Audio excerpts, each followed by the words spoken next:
তো ফাইনালি আমরা পৌঁছে গেছি হুজুদের ফেরিঘাট।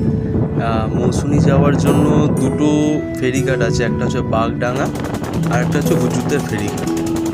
তো ফেরিতে উঠে পড়েছি, বাট নদীতে এত ঢেউ গাড়ি টলমল করছে, সামলে রাখা মুশকিল এই ভারী গাড়ি। মনে হচ্ছে এই গেলাম। কি অপূর্ব লাগছে যখন এই সবুজ ধানের খেতে হাওয়া ঢেউ খেলিয়ে যাচ্ছে, একদম আলাদাই ব্যাপার।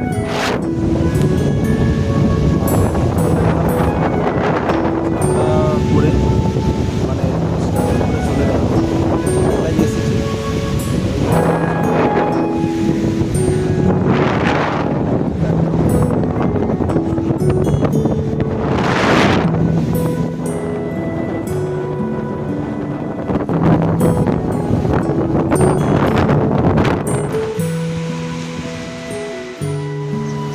বহু বছর পরে মৌসুমিতে এলাম, তো সেই রকম হাওয়া, সেই রকম তার সাথে জলের আওয়াজ, তার সাথে তেমনই পাখির আওয়াজ, পুরো একটা আলাদাই ম্যাজিক্যাল পরিবেশ তৈরি করেছে।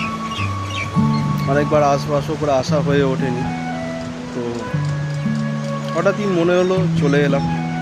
দুদিন ধরে টার্গেট করছিলাম যে আসবো, কিন্তু বারবারই ঘুমিয়ে পড়ছিলাম, তো উঠতে পারিনি। আজকেও সেম ঘুমিয়ে পড়েছিলাম, উঠলাম 8টার সময় করে, উঠে ফ্রেশ হয়ে সিধা বেরিয়ে চলে এসেছি।